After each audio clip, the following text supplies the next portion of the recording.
Dear student, আজ আমি তোমাদের 2025 সালে প্রশ্নবিচিত্রা রায় মার্টিন ক্লাস 7 এর ভূগোল বিষয়ক প্রশ্নোত্তর নিয়ে আলোচনা করছি। ভূগোলের মডেল 1 এবং 2 আমি আলোচনা করেছি। যারা দেখোনি ভিডিওটি, আমার ডেসক্রিপশন বক্সে লিঙ্ক দেওয়া থাকবে, সেখান থেকে গিয়ে দেখে নেবে। তো আজকে দেখো আমি পার্ট 3 নিয়ে আলোচনা করছি। 1 নম্বর প্রশ্ন রয়েছে, সঠিক উত্তরটি নির্বাচন করো। একের প্রশ্নগুলি দেখে নাও, সঠিক উত্তরটি নির্বাচন করো। প্রথমে রয়েছে 1 নাম্বার, উত্তর আনয়ন্ত দিবস দেখা যায় 21 জুন। পৃথিবীর অনুসর অবস্থানের দিনটি হলো 3রা জানুয়ারি, যে দিনটিতে সূর্য থেকে পৃথিবীর দূরত্ব সবচেয়ে কম হয়।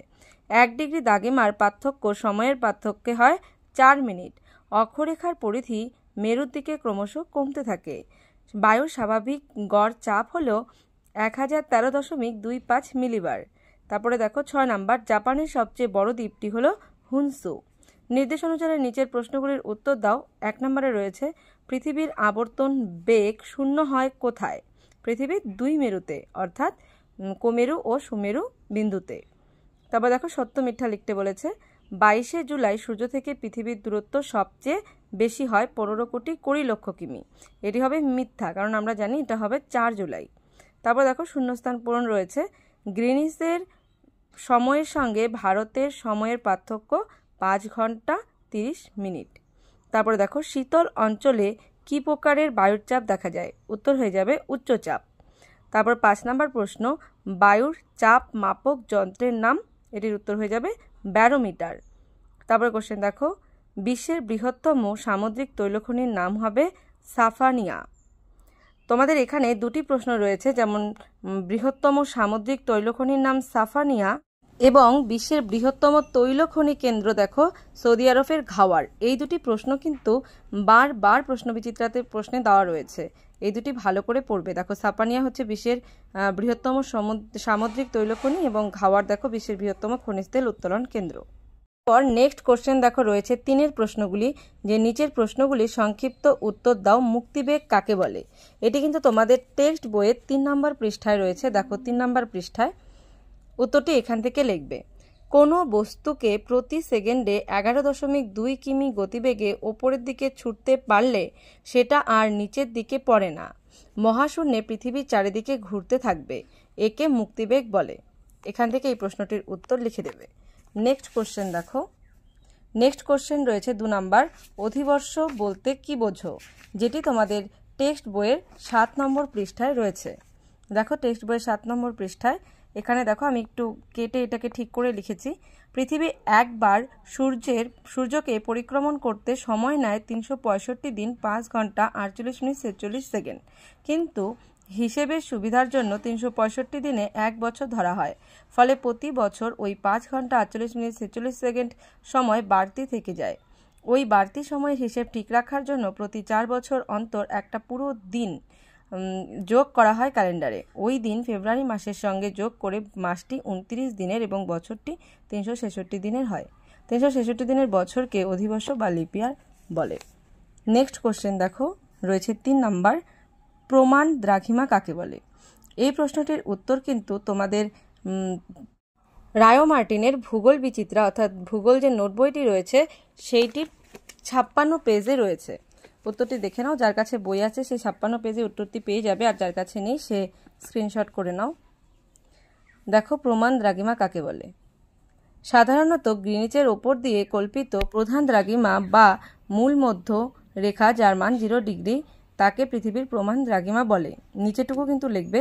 তবে একাধিক দ্রাঘিমাযুক্ত দেশের মধ্যে সময়ের অসুবিধা দূর করার জন্য কোনো একটি বা তার বেশি দ্রাঘিমাকে প্রমাণ দ্রাঘিমা ধরে সময় গণনা করা হয়। যেমন ভারতবর্ষের প্রমাণ দ্রাঘিমা হচ্ছে 82 ডিগ্রি 30 মিনিট পূর্ব। নেক্সট কোশ্চেন দেখো, এশিয়ার 2টি উত্তর বাহিনী ও 2টি পূর্ব বাহিনী নদীর নাম? এটি কিন্তু তোমাদের টেক্সট বইয়েই রয়েছে 88 পৃষ্ঠা এবং 90 পৃষ্ঠায়। দেখো তোমাদের টেক্সট বইয়ের 88 পৃষ্ঠায় রয়েছে উত্তর দিকে প্রবাহিত নদী ওফ নদী, ইনিসি নদী এবং লেনা নদী। এখান থেকে যে কোনো 2টি নদীর নাম লিখবে। এবং দেখো পূর্ব দিকে প্রবাহিত নদীটি 90 পৃষ্ঠায় রয়েছে ইয়াংসি, সিকিয়াং, হোয়াংহো এবং আমুর। এখান থেকে 2টি লিখে দেবে। নেক্সট কোশ্চেন দেখো রয়েছে 4-এর 1 নাম্বার, অক্ষরেখা ও দ্রাঘিমা রেখার মধ্যে পার্থক্য লেখো। নেক্সট কোশ্চেন দেখো রয়েছে 4-এর 2 নাম্বার, ভূমির উষ্ণতার সঙ্গে বায়ুর চাপের সম্পর্ক ব্যাখ্যা করো, যেটি রয়েছে তোমাদের ভূগোল নোট বইয়ের 73 পেজে। উত্তরটি দেখে নাও। এটি হচ্ছে উচ্চতার সঙ্গে বায়ুর চাপের সম্পর্ক। উত্তরটি তোমরা এখান থেকে লিখে নিয়ে মুখস্থ করে নিও। নেক্সট কোশ্চেন দেখো 4-এর 3 নাম্বার প্রশ্ন, নিরক্ষীয় জলবায়ু অঞ্চলে বিকেলে অধিক বৃষ্টিপাত হয় কেন? উত্তর, নিরক্ষীয় অঞ্চলের বায়ুমণ্ডলে সারা বছর ধরেই জলীয় বাষ্পের পরিমাণ বেশি থাকায় এই অঞ্চলে সারা বছর ধরে প্রায় প্রতিদিনই পরিচালন বৃষ্টিপাত হয়। সারাদিন বাষ্পীভবনের ফলে এবং দুপুরের পর থেকে বায়ুমণ্ডলের দ্রুত তাপমাত্রা হ্রাসের ফলে বিকেলের দিকে বাতাসে আপেক্ষিক আর্দ্রতাও বাড়তে থাকে ও বিকেলে বায়ুর জলীয় বাষ্প ধারণ করার ক্ষমতাও কমতে থাকে। এই জন্য নিরক্ষীয় অঞ্চলে প্রধানত বিকেলের দিকে বৃষ্টিপাত হয়। নেক্সট কোশ্চেন, পৃথিবীর আবর্তন গতির জন্য কিভাবে বায়ুর চাপের পার্থক্য ঘটে তা লেখো। এটিও তোমাদের রায় মার্টিন প্রশ্ন বিচিত্রার 76 পেজে এর উত্তর রয়েছে। উত্তরটি দেখে নাও। পৃথিবীর আবর্তন গতির সঙ্গে বায়ুর চাপের সম্পর্ক সংক্ষেপে লেখো। এইভাবে পয়েন্ট করে লিখবে, তাহলে কিন্তু ভালো নাম্বার পাবে। নেক্সট কোশ্চেন দেখো।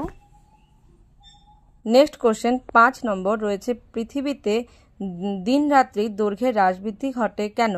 এই প্রশ্নটির উত্তর রয়েছে ভূগোল নোট বইয়ের, দেখে নাও, 15 পাতায় এই প্রশ্নটির উত্তর রয়েছে। দিন রাত্রির হ্রাস বৃদ্ধির কারণগুলি কি কি? এখান থেকে 3টে কারণ দিয়ে দেবে, এখানে 5টি কারণ রয়েছে।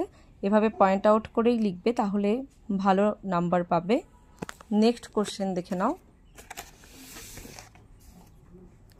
এশিয়ার উষ্ণ মরু ও ভূমধ্যসাগরীয় জলবায়ুর বৈশিষ্ট্য ও স্বাভাবিক উদ্ভিদের বর্ণনা দাও। এটি কিন্তু তোমাদের টেক্সট বইয়ে রয়েছে 93 পৃষ্ঠায়। দেখো, বইয়ের 93 পৃষ্ঠায় রয়েছে প্রধান বৈশিষ্ট্য এবং রয়েছে স্বাভাবিক উদ্ভিদ। দেখো, উষ্ণ মরু জলবায়ু অঞ্চল, এর বৈশিষ্ট্যগুলি এখানে দেওয়া রয়েছে এবং তার পাশেই রয়েছে স্বাভাবিক উদ্ভিদগুলো। এখান থেকে দেখে লিখে দেবে বই থেকে। দেখো, পরপর বৈশিষ্ট্যগুলো স্টার মার্ক দিয়ে দেওয়া আছে। যেমন গ্রীষ্মকালে উষ্ণতা থাকে 30 থেকে 35 ডিগ্রি সেলসিয়াস, শীতকালে উষ্ণতা থাকে 15 থেকে 25 ডিগ্রি সেলসিয়াস, বৃষ্টিপাত এবং লাস্টের পয়েন্টটা দেবে, আর এখান থেকে দিয়ে দেবে এর উদ্ভিদগুলো, কি কি উদ্ভিদ জন্মায়, এবং তার উপরেই দেখো রয়েছে ভূমধ্যসাগরীয় জলবায়ুর বৈশিষ্ট্যগুলো রয়েছে এবং এখানে কি কি গাছ জন্মায়, স্বাভাবিক উদ্ভিদ, সেটিও কিন্তু তার পাশেই দেওয়া রয়েছে। তোমরা এটির উত্তর এই তোমাদের টেক্সট বই থেকে করে দেবে, তাহলেই কিন্তু হবে। নেক্সট কোশ্চেন দেখো কি রয়েছে। নেক্সট কোশ্চেন রয়েছে, কি কি কারণে বায়ুর চাপের তারতম্য দেখা যায়? এই প্রশ্নটির উত্তর কিন্তু তোমাদের রায় মার্টিনের ভূগোল নোট বইয়ের 71 পৃষ্ঠায় রয়েছে। দেখো, বায়ুর চাপের তারতম্যের কারণগুলি আলোচনা করো। এখানে দেখো অনেকগুলি কারণ দেওয়া রয়েছে। এখান থেকে তোমরা যে কোনো 3টে পড়ে নেবে, 3টে পড়ে নিলেই হবে। 3টে বা 5টি পড়ে নিতে পারো যদি 5-এর মধ্যে থাকে বোর্ড কোশ্চেন হিসাবে। দেখে নাও, তোমরা একটা স্ক্রিনশট নিয়ে নিতে পারো। নেক্সট কোশ্চেন দেখো কি রয়েছে। নেক্সট এবং আজকের লাস্ট কোশ্চেন রয়েছে, এশিয়ার উত্তর বাহিনী নদীগুলির উৎস ও মোহনা বৈশিষ্ট্য লেখো, যেটি তোমাদের টেক্সট বইয়ের 88 পৃষ্ঠায় কিন্তু রয়েছে। হ্যাঁ, রয়েছে নদীগুলির নাম, উৎস এবং মোহনা, পাশে রয়েছে নদীগুলির বৈশিষ্ট্য। উত্তর বাহিনীর নদী দেখো ওপ নদীর উৎস হচ্ছে আলতাই পর্বত, মোহনা রয়েছে ওপ উপসাগর। তারপরে দেখো ইনেসি নদীর উৎস সায়ান পর্বত এবং মোহনা রয়েছে ইনেসি উপসাগর। লেনা নদীর উৎস রয়েছে বৈকাল পর্বত এবং লাফটেভিক সাগর হচ্ছে মোহনা। এবং দেখো বৈশিষ্ট্যগুলো এখানে সুন্দরভাবে দেওয়া রয়েছে, তোমরা এখান থেকে পড়ে নেবে। ভিডিওটি হেল্পফুল হলে অবশ্যই ভিডিওটিতে একটি লাইক করে চ্যানেলটি সাবস্ক্রাইব করে পাশে থাকা বেল আইকনটি প্রেস করে রাখবে, যাতে আমার ভিডিওগুলি সবার প্রথমে তোমাদের কাছে পৌঁছে যায়। এবং পরবর্তী ভিডিওগুলিতে আমি তোমাদের পরবর্তী যে ইতিহাস এবং ভূগোলের কোশ্চেনগুলি রয়েছে সেগুলি নিয়ে আলোচনা করব। Thanks for watching.